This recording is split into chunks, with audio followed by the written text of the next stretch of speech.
Hello and welcome to the Aftershock. We are here tonight at 9:11 p.m. after an absolutely humiliating 1-0 loss to USL side Monterey Bay FC. Jamon Moore, Alex Morgan here with me, Phil Leyva. Alex, let's go to you first. Your initial thoughts after the match. Not good, Phil. Not good. That was embarrassing for the San Jose Earthquakes. That's the second year in a row that they've been knocked out of the U.S. Open Cup by a USL team, and that's not good enough. And there are, dozens, hundreds probably of Quakes fans who drove down to Monterey to support their team tonight, hoping that this year would be different, and are going to go home disappointed. And the Quakes did not do them justice. And it's a huge missed opportunity because let me tell you, Phil, the rest of the league has been laughing at the Quakes for long enough. And this season was supposed to be a season where the Quakes are going to convince the rest of the league to take them seriously. This is not the way that you convince the rest of American soccer to take you seriously. This is the same old Quakes. This is the same habits, same patterns that we've seen from this club for years on end now. And clearly there's something wrong with the way that this club approaches the U.S. Open Cup. Not saying that it was Luchi Gonzalez. I actually think that the way he set up the team tonight is what I would have done. And I think that the substitutions that he made are what I would have done. But clearly the mentality, the way that this club thinks about the U.S. Open Cup and approaches these games, and the way that the players approach these games is not right. Because the Quakes should not be losing to USL competition in the U.S. Open Cup 2 years on the road. This is not even a particularly good Monterey Bay team. I mean, last year you could say Sacramento Republic, that was a team that went on a run all the way to the final. It was a great squad, and they were brilliant. Monterey Bay have not kept a clean sheet this entire season, and they kept a clean sheet against the Quakes tonight. Clearly not good enough. I'm seeing a lot of great comments in the chat here on YouTube. Appreciate everything that you all are contributing to the show tonight. I love Manny's comment. All we ask for is decency. Is that so hard? Seriously. Well, those of you who joined us tonight, you're in for a real treat because I think we have a couple different opinions in regard to how seriously the organization should be taking the U.S. Open Cup. So, Jamon Moore, love to hear your opinion now on this result, as well as what your expectation was for the club coming into this match. They should have just ran out the second team. Why run your first team players out there to have this type of performance? I said it the other day. You should not run out a lot of those players tonight. Now you ran them out. Now they're tired. Now you got to play Austin on the road on Saturday. I think it was completely the wrong approach. You could have gotten the same result with the players that typically were playing at Quakes 2. You could have gotten a 1-0 loss that way. You got that same type of situation last year, when they faced Sacramento Republic. It was very much a similar type of game as the Sacramento Republic game. It actually wasn't all that different on the surface. The Quakes dominate possession, get down to the final third, don't have the ability to be able to find the connections, seem very reliant on Christian Espinoza to generate anything around the goal. Benji Kikanovic didn't bring it tonight. Gay Cowell didn't bring it tonight. Aseni Buddha tried too hard at times, but was out of position. Too many deep crosses. Things weren't connecting. Now, I thought Yallop had a kind of a masterclass of coaching. I will get into what he did right and what Monterey Bay did right tactically. That took away the dangerous situations from the Quakes. But on the surface, they could have gotten the same performance, these players played three days ago. And now you're going to ask them to go on Saturday and play again. I just think it was a huge mistake to run them out this way. Alex, let's talk a little bit about these tactics here that Frank Yallop used to keep San Jose off the board for this match. The offense for San Jose really struggled to find many dangerous chances in this match. Actually, we saw this in the last match from a couple of days ago as well. It was something that Luchi talked about in the press conference, and yet we didn't quite see anything else manifest here in terms of creating more dangerous opportunities. I'm interested in your thoughts about Yallop's formation, how he was able to prevent the Quakes from getting on the board. what worked for the Quakes and what didn't? I mean, look, Monterey Bay did a good job, closing down those spaces and making it difficult for the Earthquakes. But that's no excuse. I mean, Benji Kikanovich and Cade Cowell should be able to get in behind, should be able to create chances for themselves, should be able to put the ball in the back of the net. And they weren't good enough tonight. Both of them have been disappointing all season. This was a huge opportunity for them to step up and for them to show that they deserve to be in the starting lineup. Neither of them did that. Benji Kikanovich was pulled out at halftime. Benji Kikanovich didn't even look like he wanted to be on the field, Phil. That was an incredibly disappointing performance from Benji Kikanovich. This is a guy who's had bad body language this season, who hasn't made an impact on the field when he's coming off the bench. This is an opportunity for him to show that, hey, he wants to be a part of this Luchi Gonzalez project. He did not do that tonight. He gets axed at halftime. I don't know if Benji Kikanovich wants to continue to be a part of this Luchi Gonzalez project, because that's not the kind of performance that you put in when you are committed to what this coach is trying to do and you are committed to this project. Because we haven't seen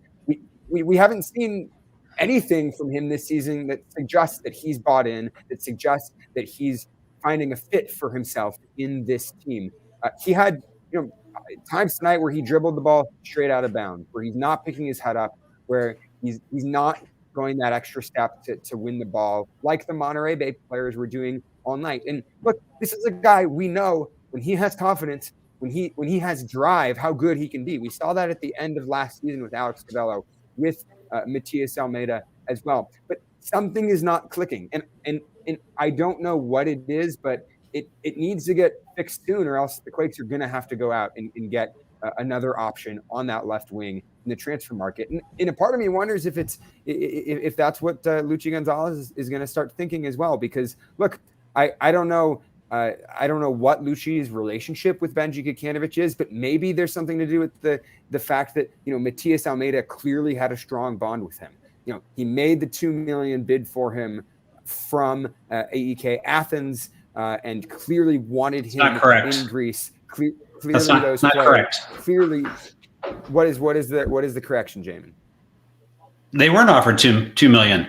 I have already corrected this multiple times now. They were not offered $2 million. They were offered much less than $2 million. There was a number that Chris Leach asked for, and they wouldn't come meet it. So that was it. It wasn't that Benji didn't want to go, although I think his preference was always to stay if he got, the right MLS contract. I think he's still looking for the right MLS contract. But the point stands, we have to be kind of clear about what happened in the situation, because I'm seeing some incorrect information in the chat too. Okay, thank you for clarifying that. I'm glad we set the record straight. But the point stands is that Matias Almeida wanted him in Greece. He clearly had a strong connection with Matias Almeida. Clearly, the sort of personalistic man management that Matias Almeida had was working for Benji Kikanovich. And something that Luchi Gonzalez is doing is not. And I don't know what that is, but it's not working right now. And that's one of the big reasons that the Quakes lost tonight, is because they weren't able to get in behind and they weren't able to put the ball in the back of the net.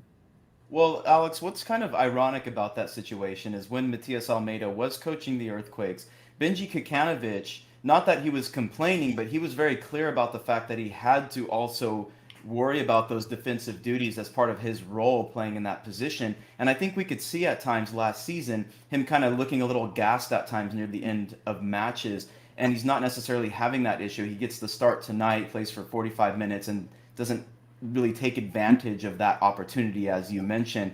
But Jamon, I wanted to go back to some of the tactical talk that you kind of alluded to a moment ago. I'm not sure if you have much focus on the central midfield, but from what I was seeing with Jack Skane, Michael Baldissimo, and Jackson Ewell starting in the midfield, there was a little bit of play there, although it did look like they were trying to take that approach of getting it to the wings and trying to beat the defense behind, which wasn't necessarily working. They weren't finding that final dangerous moment after the crosses. But I did notice at times that when the Earthquakes were dribbling through the midfield, there was some strength there as well. I mean, why don't they take that tactical approach? Why do they have to go to the wings? Why don't they drive the ball through the midfield with, at times, would it look like Baldissimo and Ewell creating some danger there on their own? So I'm interested in what you're seeing there and why they are relying so heavily on the wing play.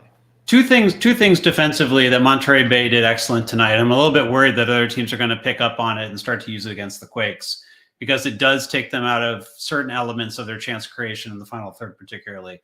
Two things they did really well. First off, they did a really good job. People are like, why aren't they sitting back? Why aren't they bunkering? Why aren't they parking the bus? They're not even doing that. We should just be able to play through them.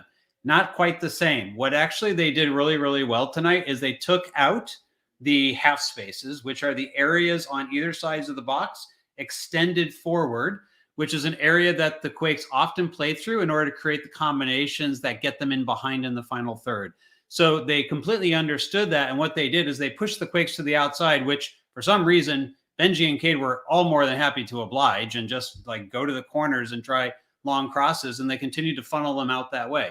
That was very well done. The second thing that they did, I noticed that they were stepping their lines really early and high. And when they stepped their lines early and high, they got the Quakes caught offside multiple times. The Quakes are not a team that gets offside very much at all. They got caught offside at least 3 times tonight, and I didn't watch every second of the game, tonight. So maybe there's even more than that. But they got caught offside at least 3 times. And then in other situations, what that did is it took away their ability to be able to play the types of passes that they would use to be able to play those through balls that you mentioned. So when you're dribbling there, what they did is they stepped high. They took away the space, so you couldn't actually play the through ball through. There were several attempts to play through balls, in behind, and either the Quakes were offside, number one, or two, when they weren't offside, they were compressed so tightly there was no space, and Monterey actually took away those balls. Now, it's possible the Quakes could have gotten lucky and gotten one through, but I thought it was a really good tactical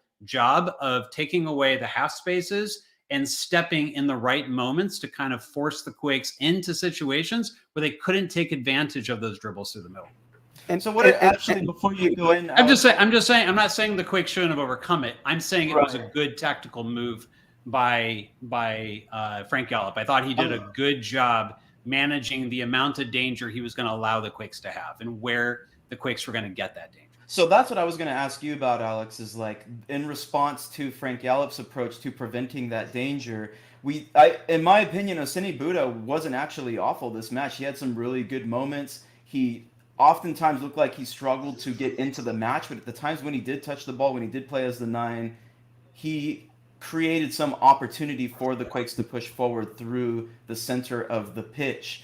So my question is, why does Luchi stick with the 4-3-3 and continue to play through the wings when clearly it wasn't working in this against this defensive setup that Frank Gallup had for Monterey Bay? I mean, should he have just thrown on another striker and gone with a different type of formation, or what would have been a stronger approach? What would have worked here offensively, Alex, for this team? The Quakes have the quality to beat Monterey Bay with their 4-3-3, with the guys that they had on the field. I don't fault Luchi Gonzalez at all. In my head, Luchi Gonzalez did everything right.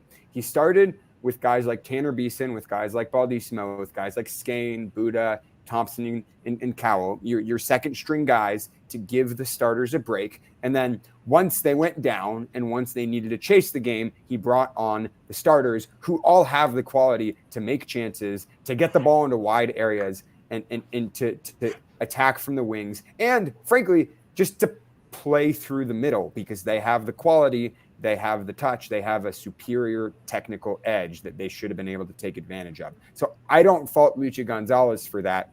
I think the problem was you had 2 guys on the wings in Benji Gukanovic and Cade Cowell who weren't clinical when they needed to be clinical.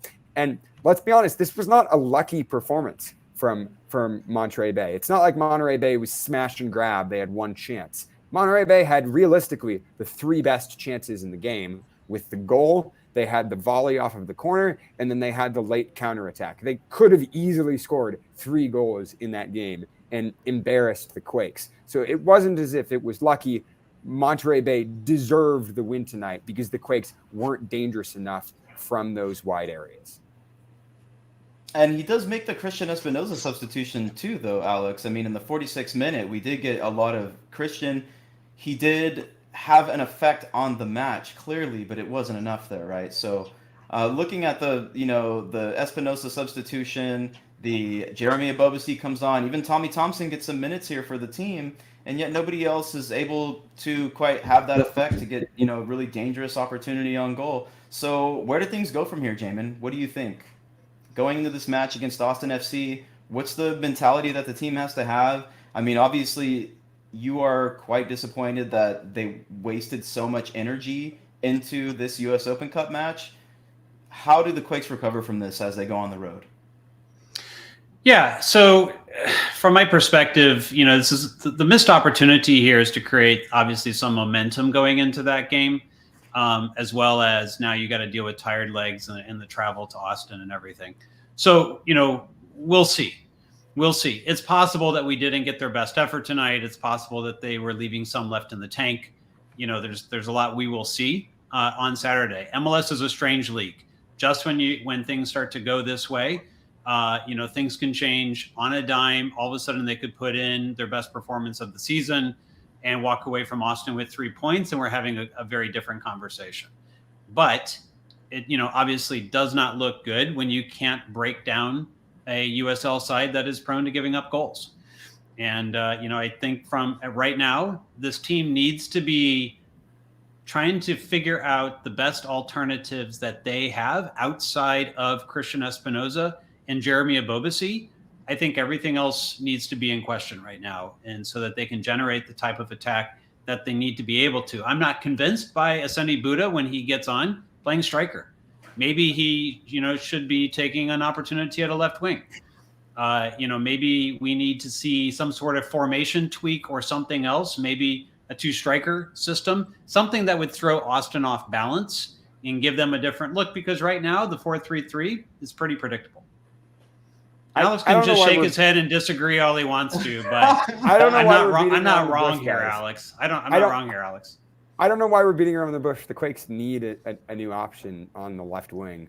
If neither Cade Cowell or Benji Kukanovic are going to step up and are going to contribute in terms of goal production and assists, then the Quakes need a new option on that left wing to compete with them, and they need to be preparing to get that now in order to make that transfer at the beginning of the summer transfer window, in order to be able to have variety and have options in the latter half of this MLS season, so that their attack doesn't get stale and that teams like Austin FC can double team Christian Espinosa and beat them every time and shut them down every time. I mean, I don't know what other signal you want. I don't know what other signal you need, what wake-up call tonight was in order to go out and get that other left winger. Mm-hmm. Tonight was the best case, right? Things that folks have been saying about Cade Cowell and Benji Kukanovic, those who had their hesitation about their contributions to the team, I think a lot of that was verified, validated by tonight's poor performance by the team, their inability to create dangerous opportunities and to put the ball into the back of the net. One thing I wanted to ask you, Alex, as we go into this match against Austin FC, there are quite a number of second string, as Jamon called them, or bench players that we got to see tonight for this team. In your opinion, of all the players that we got to see, whether they actually got starting minutes or they came on in a different part of the match, was there anything that you saw that we can take away as a positive for this squad? Is there somebody that stood out to you who could make a contribution to this team moving forward outside of the starting 11 that we already saw with the Quakes throughout the season? I think you're going to be hard pressed to find positives from that game, Phil. I mean, I can name a bunch of guys who I thought had subpar performances. Jack Skane's performance was atrocious in the midfield, and he got subbed at halftime because every ball that he had, he gave away immediately, essentially. And I think Aseni Buddha did okay with the job that he was given at the number 9. I thought his hold-up play was fine, but he's very clearly not a number 9 who's going to make quick 1-2 connections in the zone 14 and gonna be a clinical finisher. He clearly is more comfortable on the wing, and I would have almost preferred him on the wing and Benji Kukanovic up top, because we've seen Benji Kukanovic succeed before. So I'm surprised in the first half that was never a change that Luchi Gonzalez considered making. I'd say that the one player who I actually thought, okay, maybe you can take a positive performance away from, was Danielle in goal, who had that fantastic save to, prevent the team from going down 2-0. And it's, good to see him being fit again in case he's needed in regular season play. Tanner Beeson was fine, but we already know that Tanner Beeson is capable of starting in MLS if the Quakes need to call on him. So it's not like we saw anything new from Tanner Beeson tonight. I'm hard pressed to think of a surprise positive performance from this game. I don't know if Jamon has anything to add on this front. Actually, I want to push back just a little bit on the Oseni Buddha commentary. Like you said, like it sounded like he put in an adequate performance as a 9, but you would prefer to have seen him as a winger. Just kind of looking at the statistics, and you said how he kind of has the 1-2 play with some of the other players. I think that makes a good case for seeing him as a future option if we don't have Jeremy Abobasi at the 9 position. And I think one of the issues that I noticed in this match was how isolated players were throughout, how well Monterey Bay was able to isolate players on the wing, but we saw this with Buddha as well.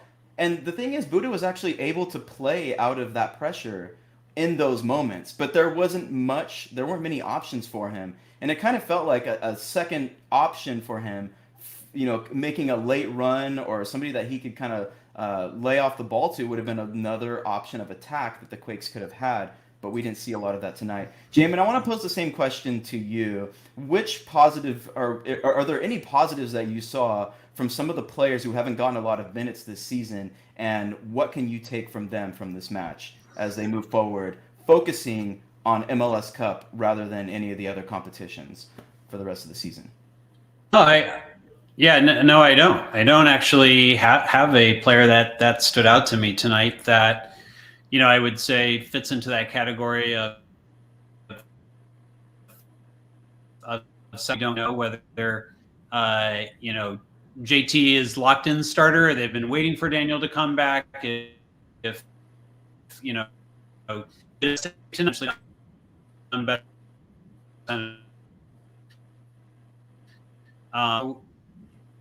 There's not too much tonight. And part of the reason that you want to get other players, onto the field is so that you have this opportunity to check out that depth. And it's an opportunity lost because you didn't really put anything out there that wasn't a known quantity in some way already, right?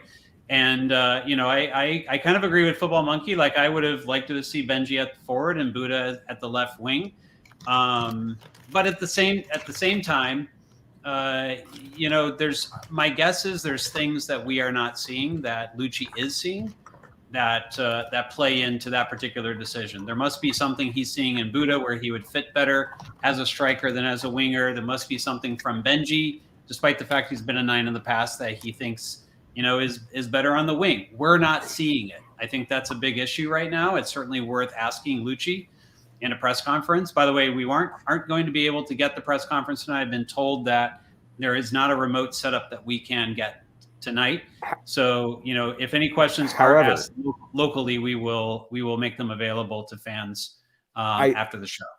I have an update on that, Jamon. The update is that I have been texting with the Earthquakes PR person, Pedro, and we thank Pedro for helping us figure something out here. I have submitted a few questions to Pedro via text, and he should be sending me a voice recording of Luchi Gonzalez answering those questions. So via the video, the voice memo, we should be able to bring you some thoughts. You can hold it up to a microphone and we can hear what Luchi had to say. This is like the original post-game shows that we did at Black and Azul. So to Martin Moss's so to Martin Moss's question, is there going to be one? It's going to be Luchi answering questions that you are texting right now, which I think are good. And are you asking the one about Buddha at striker and Benji at winger? Is that one of the questions that you're asking, or like what questions go are on you the asking? iMessage right now, Jamon? Sounds good. I can't wait to hear that. Let's see what Luchi has to say about it if he's willing to engage us on that topic. Well, I do. My general experience is coaches don't tend to like to be asked why they're playing players in different positions. They tend to react negatively toward it. You don't get the answer you're looking for anyway. But Luchi might be different. We'll see how it goes. Well, look, guys, it's a disappointing night. It's a 1-0 loss against the USL squad. I mean, I'm going to encourage folks in the chat right now to provide questions for us that we can respond to. Any frustrations that you want to vent, we want to highlight that. Because at this point, we're waiting for the responses from the press conference. We could go into more of the tactical talk, the analytical talk, but I would love to get some fan comments in here as well. In the meantime, for those of you who are tuning in, here's a question here. Maybe we should take it on. A lot of people are talking about Let's the do it. Benji off-season sales, so maybe we should. I'm going to read it take about there. real quick for our audio listeners on the podcast forum. Does not selling Benji this offseason seem like a bad decision now? His value certainly isn't going up, right? This is from Blake Limke. What do you think, Alex? You're nodding your head. Hindsight is 2020. Clearly, it was an offer that Benji was excited about, and that he was interested in moving. And I think it feels like his heart's not in it since that offer was turned down. And I don't know whether that's something that Luchi Gonzalez is gonna be able to change. And so, in hindsight, the Quakes definitely should have let him go over the offseason, and taken the money for giving him the opportunity to start in MLS and really giving him a platform to succeed last year. I think it's hard to blame Chris Leach for that, just because I don't think he would have been able to predict the fact that Benji Gajanovic hasn't gelled in Luchi Gonzalez's team. But hindsight being 2020, I think clearly you have to start thinking that would have been the right move. Well, about 2 months into the season here, Alex. I mean, there's a lot of play left. Jamon, do you agree? Is it a mistake now that we have some hindsight? Alex is right about the 2020 hindsight. Here's the data that Chris Leach was factoring in. So last season, I think I've said this on the show before, but we do have some new people tonight. I'm seeing some new names in the chat. Love that, or at least names I don't recognize. So Chris Leach, the information he was dealing with was that Benji Gajanovic was the number 4 winger in MLS last season in goals plus assists. In terms of a per 90 number, he was number 4 in the league. The 3 that were higher than him were all designated players. So the calculus is that he was worth a certain amount. And that was, there was a number that they were looking for that they didn't get from AEK. I also kind of disagree with the expectation that Benji was like wanting to move or not wanting to move. I think Benji was pretty neutral in the move overall.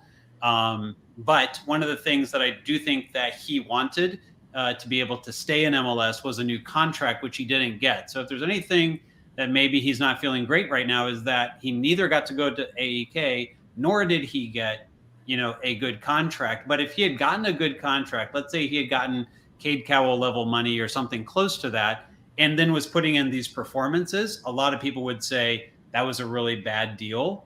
The fact is that Benji's not putting in great performances, but he's also, on a supplemental contract, right? Or so it's one of those things that you're kind of darned if you do, darned if you don't in this situation. Yes, should they maybe have taken less, the money that they were offered for him? You can certainly make a case for that. Okay, before we move on to our next question here, I would like to direct folks over to quakesepicenter.com, where you can find our home base. There you can find the latest articles from our writers, Jamon and Alex included, as well as our Quakes Epicenter Patreon, which is at the bottom of the screen here, quakesepicenter.com/Patreon. For just $2 a month, you can get early access to all of our content. And for $5, you can also get access to the Quakes Epicenter Slack channel, where you can join in on the conversation throughout the week and during matches with some of our most devoted Quakes fans. And also, let me shout out the shop really quickly. Alex, I know you're about to speak, but right behind Alex Morgan here, if you look, you will see the Quakes Epicenter scarf, which I have seen around the stadium as well. I know I was over in the Ultra section. Down there tonight. I saw Morgan wearing that. I've seen some other folks who were just hanging around the stadium in different sections wearing the Quakes Epicenter scarf. That is on the shop on quakesepicenter.com, so make sure you check that out. And on social media, follow us at Quakes Epicenter on both Twitter and Instagram. All right, Alex, what do you got? Here's what I wanted to say, which is that The thing that this game really, really, really made me realize is just how much this team misses Nico Shakiris. I know that there were a couple guys tuning into that game. I'm calling out Andrew Wiebe specifically. We saw him in the YouTube chat. I think Matt Doyle might have poked his head in at some points as well. Nico Shakiris fans who were looking forward to maybe getting to see him play. He's still out injured. And that's a bummer because he's a guy who could have been a huge difference maker tonight. And you have to wonder, should Chris Leach have considered, or should he consider going forward, going and getting another option in that midfield to a short-term replacement for Nico Shakiris? Because look, he's out injured now. Then the US U20 World Cup is going to happen. So most likely we expect him to join that team and be gone for another month and a half, on end. Given the fact that he would have played such an integral part of that team, is that a short-term replacement that the Quakes need? This game made me ask that for the first time. Made me reconsider whether Chris Leach should have gone to the transfer market in order to get a short-term replacement for Nico Shakiris once that injury happened. I'm sadly going to say I think his window to be able to make the U20 World Cup is closed. I don't think he can get back to health and fitness quickly enough for them.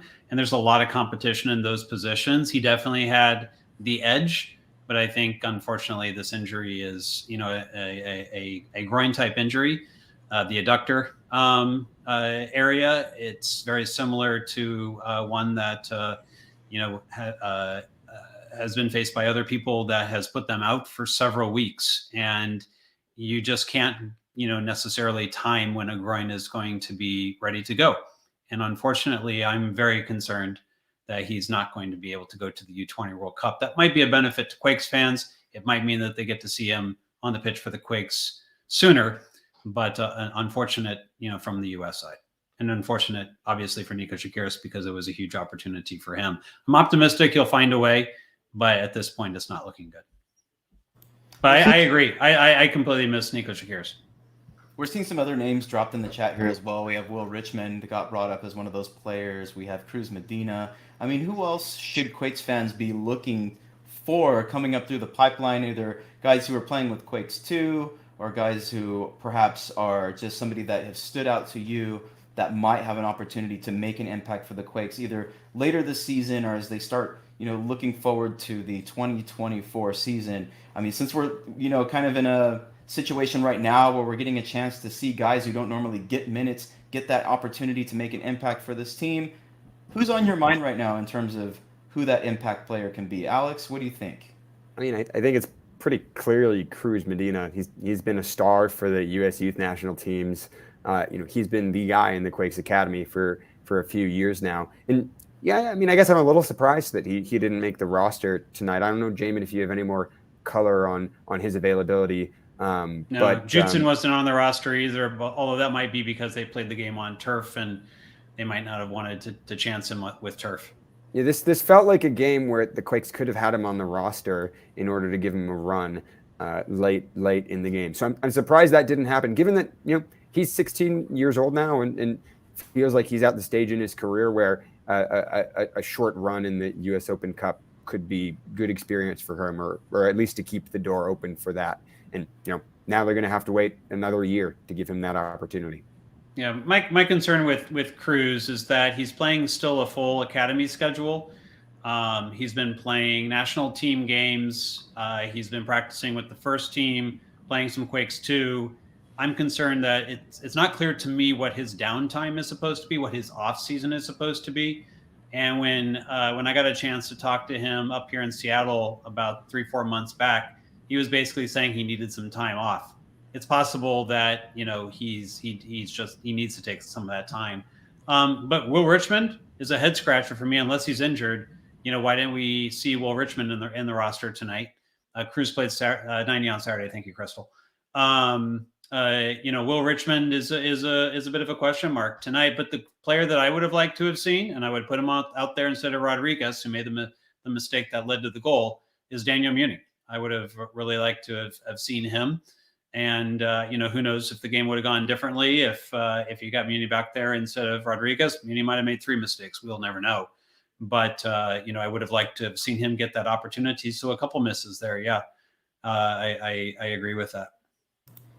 Yeah, it's interesting that you brought up Muni. That was one of the players I was going to ask about, and somebody else that you brought up earlier. He was on the bench, by the way. Muni was. Yes, he was. So he was available, but he didn't get any minutes in the match. Correct. Somebody who got a ton of time in this match was Tanner Beeson, who we saw get quite a bit of playing time under Matias Almeida, but has kind of lost that spot as Nathan was playing that position. Then we saw Rodriguez come in. Those two were paired together. And then we saw Jonathan Mensah come in once Nathan went down. Tanner has the ability to play as a fullback, in an emergency situation. Tonight he comes in and plays center back.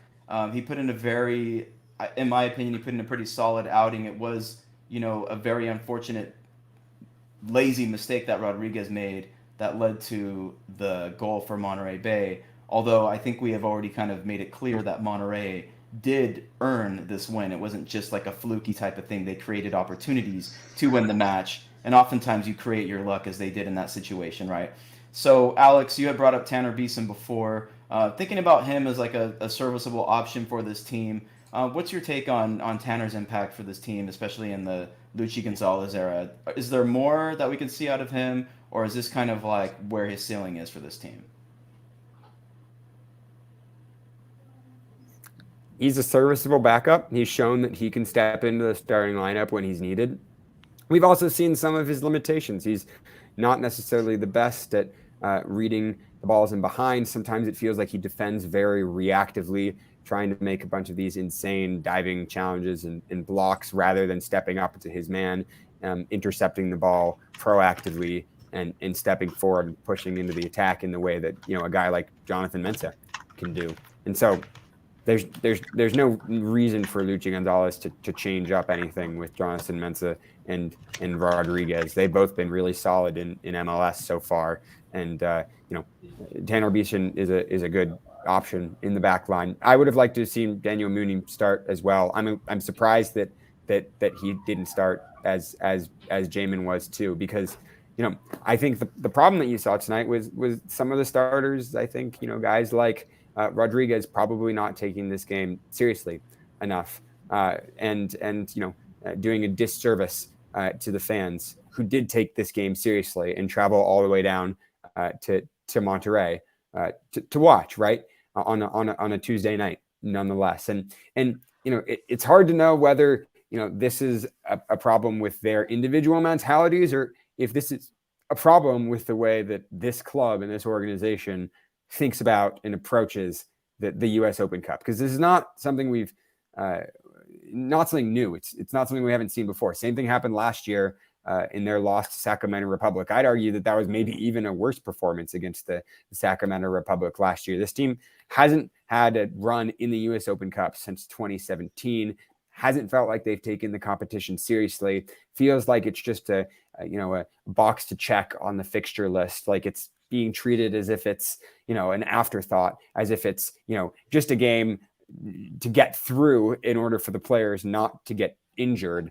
It doesn't feel like this is a tournament or that they're planning for, that they're wanting to win. And that's disappointing, because I think the fans are planning for this tournament and the fans want to win this tournament. And the Quakes, owe it to their fans to step up and perform. And so, I think you saw that in some of the starters' performances tonight. I think this week there about the fans, like that is an aspect of all of this in terms of another opportunity for the Quakes to play in for a different trophy. A lot of folks went to Monterey. I mean, if you watch the broadcast, there were ultras who were present. We saw San Jose fans sprinkled throughout, whether they were folks who have already lived in the Monterey Bay area, or they actually traveled down from the Bay Area to go see the team. There were a lot of folks there, and to me that says that the U.S. Open Cup matters to a lot of fans. It's an opportunity to see your team play other teams that they don't normally play. They play against lower division squads, and I think the most important thing, they're playing for a trophy that's been around for over 100 years, right? Maybe it doesn't quite have the prestige or the visibility that a lot of us would like, but yet it's a tournament that has been around for a century. So yes, it is frustrating to see the Quakes not take it a little bit more seriously. Not only could they have a trophy from winning this tournament, they also get a berth into the CONCACAF Champions League. I mentioned this, during our last broadcast after the last match. This is the easiest route to get to the CONCACAF Champions League, which brings a lot of visibility to the team as well. So just kind of considering those things, Jamon, I think it stings for a lot of fans, but at the same time, it kind of seems to, from what I'm getting from you, you have a little bit of a different take on this tournament, given how the team is approaching the rest of the season. What are, just kind of like looking forward past the US Open Cup now, those of us who are upset about it, what are what are your thoughts going forward that might be a little encouraging as we look at just the MLS Cup season and not having to worry about the US Open Cup anymore? Well, my biggest concern coming into the game was to walk away with injuries. I think they got away without injuries tonight. Now, look, everyone's playing two sides of the fence on this one, so I'm going to call you all out. You all go like, I want all the starters to start. I want us to take this seriously. And then, because the starters are tired because they just played 3 days ago and they got to play again on Saturday, and they're protecting themselves from getting injured, then you say like they're not giving enough. Stop. You can't have both. It doesn't work that way. Play the second team players who are going to give the effort, the people who care about showing that there's something in this game. They went out and they won at Starfire last year. Everyone wants to point at the SAC game. Stop. You had the Sounders game. They gave the effort. They won on the road against the Sounders. You had the SAC game. They played terribly. They lost in Sacramento. It happens. It happens on both ends, but you're only pointing to one. You're not pointing to the other. So if you want heart, let me finish my thought, Alex. If you want heart, you put the second team players that went out there and gave it against the Sounders last year. That's where the heart is at. But you're sometimes going to get them playing a stinker. That's also going to be true. And that's what happened against SAC last year. What you got tonight was you got neither. You got neither. You didn't learn anything. You put the starters out there. They were tired from 3 days ago. They're going to be tired now on Saturday. And you learned nothing. You absolutely learned nothing. You can't play both sides of this fence. Everyone playing both sides of the fence. They want both things, and you're not going to get both. Look, there's two things I want to address. There's a Seattle performance, which they won on penalties against Seattle. But let's be clear, that was a Seattle team that was also playing their second string guys, that also didn't want to get hurt, that also wasn't taking this tournament as seriously. No, they played against very motivated second string guys. This is what I'm trying to say. You guys keep playing both sides of the fence. Stop doing this. I think it is. No, they played a motivated second team and they beat a motivated second team. Why? Right? My question is, why are the first team players not motivated, Jamon? That's the problem. You're pointing out the problem. Why isn't the first? Because they played 3 days ago, Alex. They just played on Saturday. Right. So then you rotate them and you give some rest in MLS so that they're ready for this game. That's what taking the US Open Cup seriously means. That means making sure that the players' schedules are balanced so that you're treating this competition seriously. And let's be realistic. There are teams in Europe. Let's be clear. I watch the Champions League every week. I watch the FA Cup. I watch all the European competition, the Conference League. There's the Europa League. There's now 3 European competitions. Why can teams like Chelsea, why can teams in Europe go out and play 3 times a week? Seriously, you're not pointing to Chelsea right now. Seriously, you're not pointing to Chelsea. Chelsea. Bad example. Bad example. Why can European teams go and play 3 times a week with their starters? Let me add something onto this, Alex. And the Quakes can't do that. It's the first time they played midweek all year. In MLS, there you go. Now you're onto something, Alex. Into consideration. Now you're onto something. There are 9 teams that will make the MLS Cup playoffs from the Western Conference alone. 9 teams. That includes the wildcard seeds as well. Let's be realistic about where the Quakes are going to place this season within the MLS Cup standings. In my opinion, they're not a top 4 team. I think we've talked about before that we were kind of looking through that 5 through 7, I think is what you said before, Jamon. And I think it's well within the means for the Earthquakes to seed in that 5 through 7 position, make it without having to play one of those wildcard games to get into the MLS Cup playoffs and be competitive in the US Open Cup. because right now they didn't do it. They were not competitive. I do like the approach though of bringing in some second team players and playing some first team players, and also allowing some of the first team players to come in later to make an impact, which they didn't do. And that's the issue here. Is they should have done better. They should have won this match, and still they would have an opportunity to be competitive to get into the MLS Cup playoffs, which in my opinion is something that is well within their capabilities.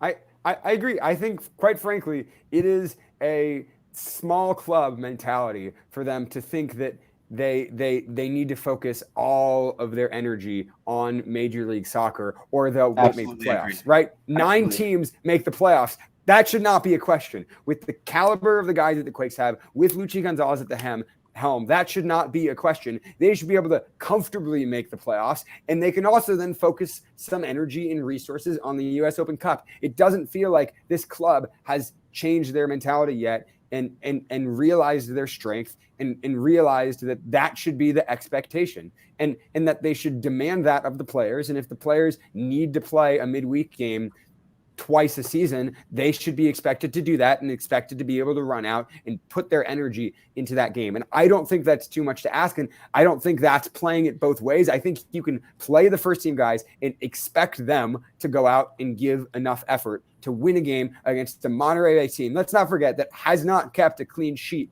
all season. There are USL teams that are putting 3 or 4 goals past that Monterey. So then put the USL level guys out there. Then put the USL level guys out there, Alex.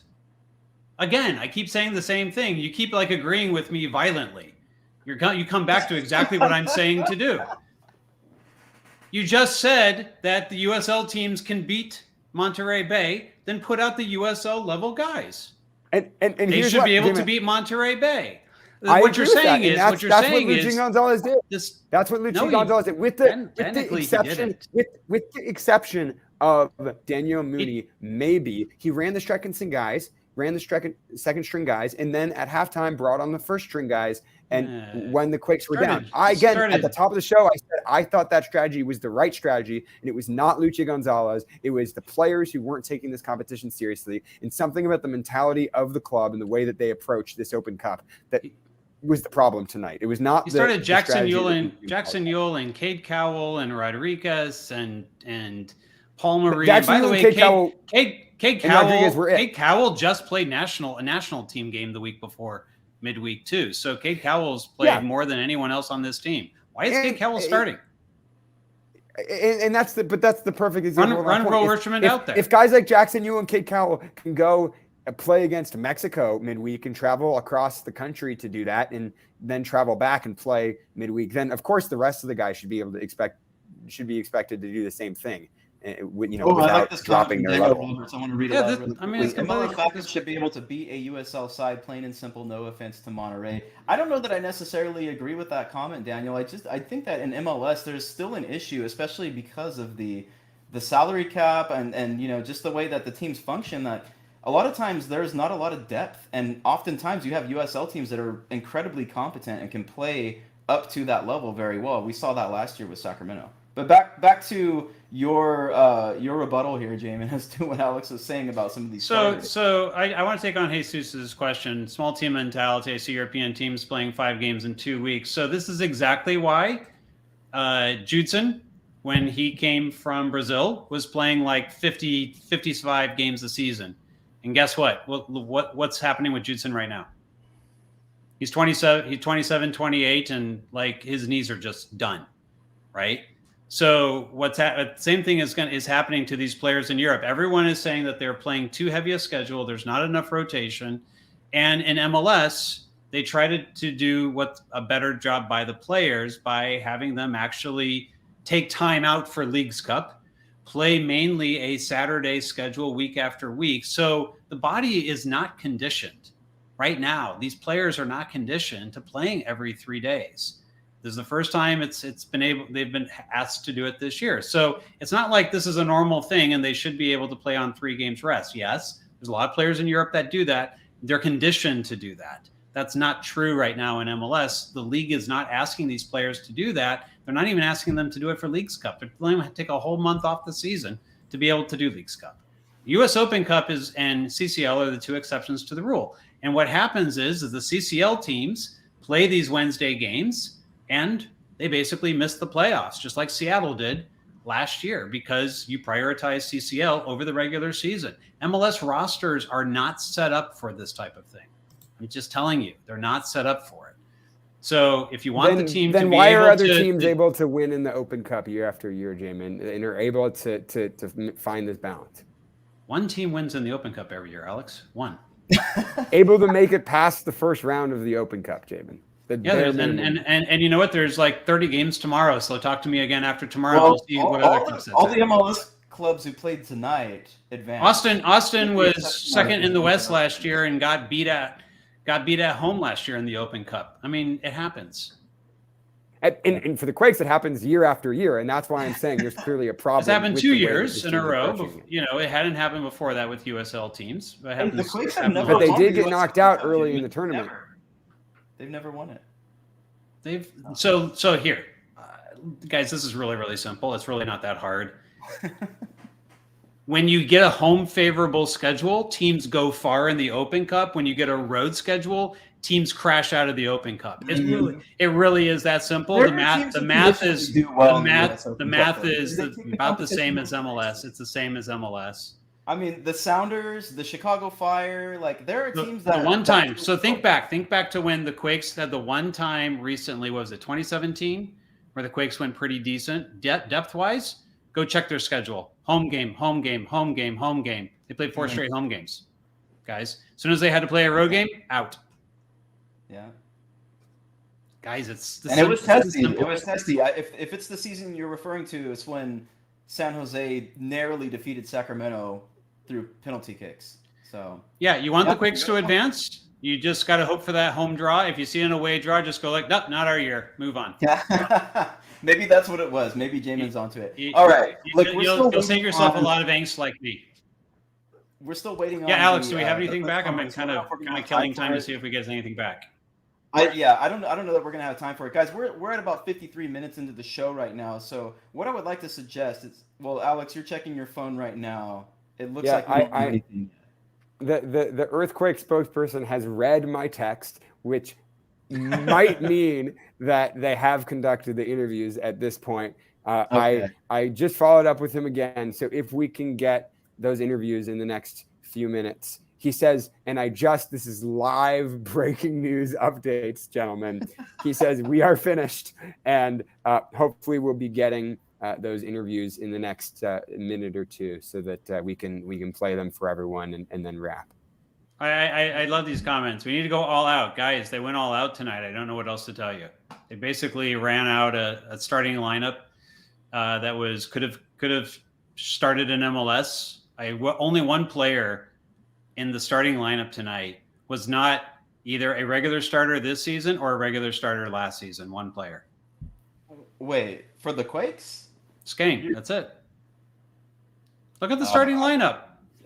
The starting lineup for tonight. Buda. You could take Buda too. Baldissimo? Skane and Buda. Baldissimo started half the games this season. Okay. I'm just saying they are starters who have been starting games this season or started a heck of a lot of games last season. Like Beeson started a heck of a lot of games last season. I think started almost half the games last season. Kikanovich started almost half the games last season.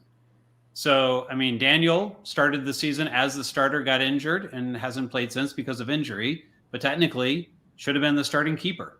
Maybe there's a reason they're not starters right now. I think that's kind of the point that... No, but what I'm saying is you have MLS quality starting players out there. Sure. Like every team's got bubble starters that everyone likes to debate about. We got something, Alex? All right, I've been killing time trying to entertain people long enough to be able to let you do this. So just... I have a 4-minute and 3-second voice recording from Cardinal Stadium. I think the Quakes spokesperson actually, with the departure of Jake Pisani, is now taking over, more responsibility in his absence for getting us this voice recording so that we can bring to you from Cardinal Stadium the post-match interview with Wow. with Luchi Gonzalez. So What a I'm guy. gonna play it from my phone and Thank you to Pedro. gonna hope that we can all hear it. Let me know how this sounds if we can hear this. Yeah, let's get a little test. I want to. A few questions. Fine, go ahead. So, talk to me a little bit about the game. Of course, the result didn't go the way you wanted to. What are you thinking? What are the guys thinking? Yeah, it's tough. That's the beauty of Open Cup is you have nights like these, and at the end of the day, we didn't get to draw at home. We would have loved to play at home, but this is close enough. So we felt good. We played here in preseason. We had a really competitive game against them. Then I felt our preparation was very good. The players had a great attitude in the week of training, approach to this game, and I felt we competed really well. You look at our GPS numbers, like we had intensity, we had high speeds, we had distance, we had strong actions. Like the guys wanted to win badly tonight. We prepped because the cup hasn't been won by our club before, so it's really important to us. But it didn't bounce our way. I thought we did a lot of good things to control the game. We broke lines, we played through the midfield, we attacked the box with numbers, but that last cross, that last getting on the end of the cross, that last shot, like we could have maybe had a quicker trigger, get the shot off, make the keeper work harder. And we just, when you get pressure like they put on us, credit to them, the intensity they played with, they got pressure on us. They didn't allow us to get easy crosses, easy finishes, and we couldn't, giving up a soft goal early, I thought, hurt as well, when I thought we were in a really good position to score the first goal, but that's the game. Didn't go our way. We pushed till the end. Obviously we're not happy. We want to win this game tonight. We wanted to compete for this cup, but we've got to move on quickly.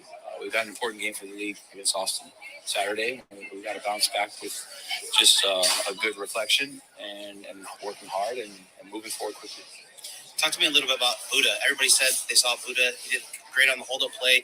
He was at a striker position where, normally he doesn't play that for Quakes 1. How do you think he did? I think he did okay. Buda's got tools. Good, like you said, hold-up play was very good.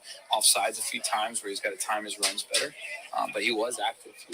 So, and he's always looking for the goal, and so I think he's got a great mentality. He competes every day in training. He didn't get his goal tonight, but I know he would have loved that to take the next step. But I think he's got the tools to score in a game like tonight and in the league, and he's got to just keep working. But I thought he did solid. And Quakes fans showed up tonight. What do you want to say about the attendance and everybody that showed up today for the team? Yeah, absolutely. First of all, congrats on the 20-year anniversary with the Ultras, and it was great to see that last week against Kansas City. It's just we're lucky to have them. They've given us great energy over the years, and I felt it in a short amount of time here at home.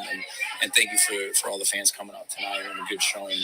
My bench was on the opposite side. I wish I was right here with them, but unfortunately I wasn't. And apologies to them, because they came out here and we didn't get the result we wanted for them and for ourselves. So we're disappointed with that, and we can only. I can only commit to moving forward quickly and responding and showing that the team is a good team, and we're gonna push to win the next game. Perfect. Thank you. Thanks, guys. One more from Karimi. He's asking, how does the team bounce back and face Austin and try to go for that red one? Look, we have a really good team, and I'm not talking about talent. I'm talking about the collective spirit and attitude. I'm talking about how they train with intensity, and I think we're a team that can beat anybody in the league, home or away. So we're competing. We're in the league competing, and in terms of bouncing back, it's about moving forward quickly and getting to work and having a short memory. So, and that's what we're going to do. And I have to start with myself. We have to start as a staff, but we have the group to do that. Absolutely, we believe. We want to respond. We want to stay united, and we want to be relentless in our next opportunity. Thank you. Thank you, everyone. There you have it from Cardinal Stadium. Thank you again to Pedro from the Quakes team for getting us that recording. I'm hearing some negative responses to that in the chat. And look, I have to agree. I think that post-match address was a little bit tone deaf. It seemed a little too casual after a really, quite frankly, embarrassing result for the Quakes. I'm glad that he apologized to the fans. And agree with him that the Quakes are going to be able to bounce back from it. I have no doubt about that. But tonight, I think, was more disappointing than he accounted for. And I think the fans are more upset. I know that I certainly am more upset than what felt like he saw on the field. Right. I think from the tone, I mean, he sounded disappointed. I don't know, necessarily upset in the way that you feel upset, Alex. I could tell there was some disappointment there in the way that he felt. And I think his apology to the fans who traveled is, it's showing that he obviously feels disappointed in the performance. One of the questions that Ted Ramey asked was about how they go forward. And I thought what was interesting is he said, we have a really good team. It's not in terms of talent that he's talking about, but they have a good team. Like, they have the right mentality. And he said that they can beat anybody in the league. I mean, do you agree with that assessment? I'm looking in the chat right now, and a lot of Ben Perez says Luchi sounds like a used car salesman trying to sell me a lie. A lemon. So I think he's meant to type lemon there. Yeah, lemon. Yeah. I don't know. What do you think, Alex? It looked like you were going to say something else, but I kind of set the plate a little differently here. What do you think? I mean, look, I agree that in any normal circumstance, that probably would have been a completely normal press conference and completely normal response. What I feel like was missing, the gap that was missing, was the history of the Quakes in the Open Cup and the pent-up disappointment that the fans have after the result against Sacramento last year and after the history of defeat in the Open Cup. And that felt like there was more riding on this game than he might have anticipated or been aware of because of that history. It felt like that's where the disconnect was, that this game, I think, meant more to Quakes fans because of the hurt from Sacramento last year. And it felt like that wasn't really acknowledged. I still don't see what he could have done differently. What could he have done differently? I just don't see it. Well, he ran out basically the strongest lineup he potentially could, brought all of his starters with him, and put them all into the game. The second half was a full starting lineup. But the one thing you could say is no Akapo or no JT. That's it. It's starting lineup. I don't understand this, doesn't care, didn't throw out the lineup. Sorry, guys, in the chat. I appreciate all of you. I really love, having you here, and I love your opinions. I disagree with a heck of a lot of you right now. Because this kind of no passion in his voice, or he's a used car salesman and stuff like that. I mean, what in the world are you expecting from an MLS coach? I don't understand. You expect him to break down crying? You're expecting him to be like screaming and swearing? I don't get it. I think what I would have expected is to hold his players accountable no heart. a little bit more. How do you know what hard he does? How do you know what hard he does? Honestly. Yeah, I don't agree with that part. I don't agree with those comments at all. I think he had the opportunity, if he had stuck around, to be able to coach the U.S. men's national team right now. You don't think he would be coaching instead of Anthony Hudson had he stuck around? He chose to come to this team. He chose to invest in San Jose. I think he's got a lot of heart, and I think he's shown that already. I think he cares quite a bit, and I think he spends a lot of time with us, showing how much he cares. He actually attends press conferences. He answers detailed questions. He thanks us for the investments that we've made. I've seen way more from Luchi than I've seen from any other coach ever in this organization in a very short period of time. So I think everyone needs to kind of chill on a U.S. Open Cup game right now. Well, I completely agree with all of that. I just feel like there's a little bit of being out of sync with where the fans are at in this moment because of that pent-up history. I don't actually think he did anything wrong in the approach to the game, the way he handled the game tactically, but I think that the fans were disappointed with what they saw tonight, and dancing around that you can be disappointed, but doesn't help anybody. He's not dancing around it. What did he dance around? These are comments that just mean nothing. Like, what did he dance around? What did he not answer directly? He didn't answer directly the issue with why they weren't getting it behind and why they weren't able to create chances, and the fact that guys like Kay Cal and Benji Gukanovic didn't put the performances that they needed to. What do you expect him to say? Somebody tell me what you expect him to say. I don't think it's particularly hard to say this game was not good enough. We should have been able to win tonight. Okay. He said that. He said all those things. I am not. I'm not entirely. I hear what you're saying, Alex. Fans that he met. I get it. I get it. Some people. Some If I people could are just agreeing say with really Alex. Some quickly people here, are Jamon. agreeing with me. It's fine. I just think like the expectation of what people are looking for in this situation. Like somehow when there's a win, everything's great, and he's the best coach on the planet. And when they lose, he's the worst coach. Sounds like he has no passion, no heart, because he gave you an answer that's a normal coach answer, but I think is a complete answer to your question. I think one of the issues here is it's lacking the specificity, and here's what I mean. After the last match in which the Quakes lost, in that press conference, we essentially got the same answer that we got tonight when it came to, and I'm paraphrasing and I'm generalizing a little bit here, but they're not being dangerous enough in the final third, right? He specifically mentioned the wing play. Alex had already mentioned earlier in the show tonight that there could be other options in that position, and I feel like maybe being a little more particular about how to address that and come up with a realistic solution is what a lot of people want to hear. The thing is, Jamon, I'm looking at the comments and I agree with you that those things about him not having passion and stuff, like I am totally in disagreement with that. I just think Luchi Gonzalez has shown a lot for this club already, and I don't need to go over what you just said again. I'm totally in agreement with that. But here's the thing. Guys, I also want to clarify. I'm in agreement with that too. I'm not questioning Luchi Gonzalez's bona fides here. No, I didn't think that you were. Stay. I didn't think that you were. But it sounds like you wanted to hear a little more frustration in his voice, and we haven't quite seen that from Luchi Gonzalez this season.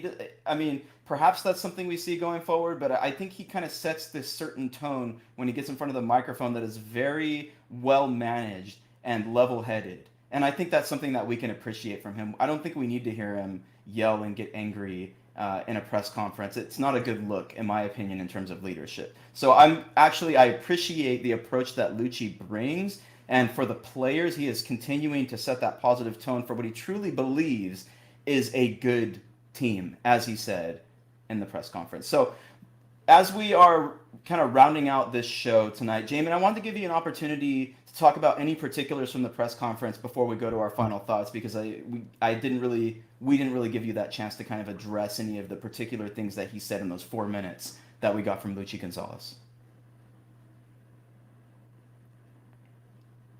Yeah, so we're good. I'm sorry.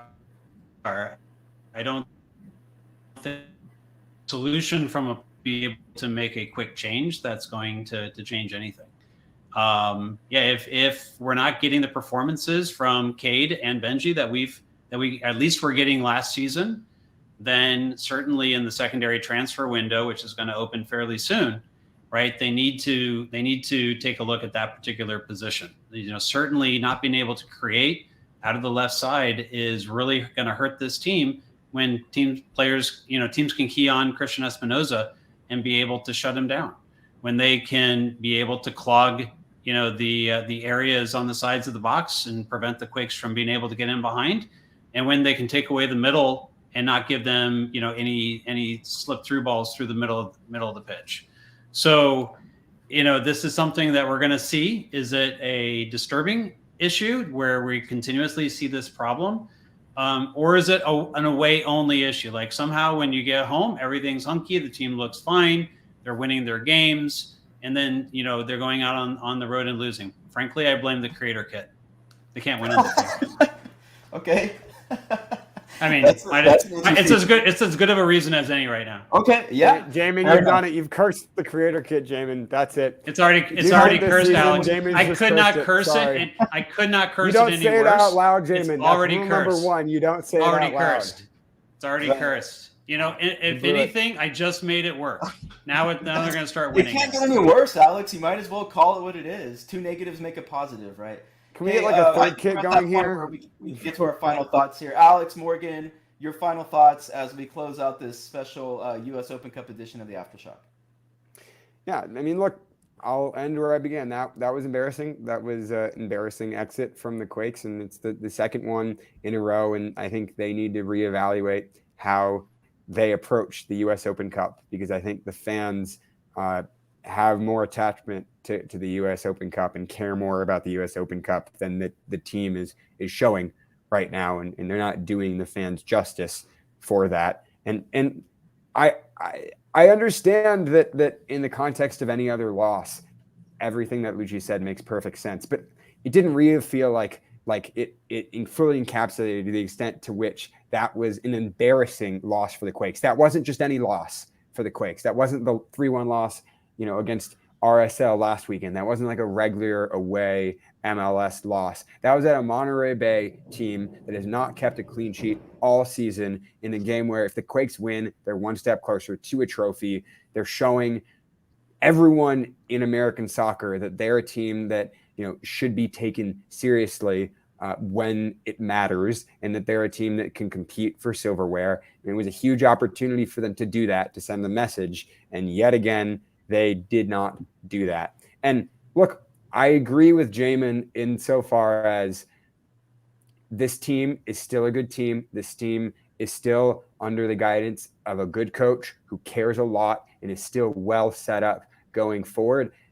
I agree with all of that. No doubt about the MLS regular season or the trajectory of the Earthquakes organization. But there is a repeated issue with these losses in the U.S. Open Cup, and I don't buy the excuses that they can't play 3 times in a week, because players in Europe do that every single week for months on end. I don't buy the excuses that MLS teams aren't made to do that, because every other MLS team won their U.S. Open Cup game tonight. So that's where I'm at right now, is that clearly something's wrong with the way that this club approaches the U.S. Open Cup, and that needs to be fixed, because it's going to be a year before they get the opportunity to avenge themselves. All right. Thank you for that, Alex. Jamon Moore, your final thoughts as we close out the show? Yeah, look, first off, I appreciate everyone, for putting up with some of us in the chat tonight. Hopefully we entertained you. I know some of you are driving a very long way, back after the game. And the fact that you take the time to join us every week, I want you to know that we appreciate all of you. I know sometimes, the things can get a little bit passionate, and we can all disagree. That said, I think tonight what we saw is a word that I'm going to start maybe using a little bit more on this show. It's called agency. There's 2 teams in the game. It's not just one team. The other team has agency. They have the ability to you have a game plan, and everyone's got a game plan until they get punched in the mouth. Tonight, Monterey Bay came with a good game plan. Is it a game plan that should have been able to work against an MLS side and shut them down completely? Not necessarily, but it's one that works very well in a cup-type game. And it's also coached by 3 coaches who know the Quakes about as well as anyone they can possibly play. You're talking Joe Cannon, who's a radio voice. You're talking Ramiro Corrales, who's a radio voice. You're talking Frank Yallop, who's very, very close to this organization. And, they know the Quakes about as well as anyone could, and they knew what type of game plan they needed to come up with in order to shut down the threats that the Quakes had. Kudos to them. They did an excellent job doing it. Now what matters is that the Quakes find a way to go on the road with a team that doesn't know them very well, that has had trouble with them when they've come into their building in the past. And it's time that the Quakes, show up in Austin and show people that they can play on the road. The biggest issue facing this team right now is the lack of ability to win MLS games on the road, and that has to start on Saturday. All right. Wonderful final thoughts for tonight. Jamon and Alex, thank you so much for those. I want to direct everyone once again to quakesepicenter.com, where you can find our articles that we produce. If you want to get early access to those articles, check out the Patreon. For just $2 a month, you can get early access to those articles. For $5 a month, you can also get access to the Quakes Epicenter Slack, where you can chat it up with all the most dedicated Quakes Epicenter patrons. So thank you, everybody, for joining us here tonight. Check out our website. There it is at the bottom of the screen. Make sure you like and subscribe and turn on those notifications so that you can join us live after every match throughout the season. Thanks once again for being dedicated and for checking in with us at the Aftershock. We'll see you next time.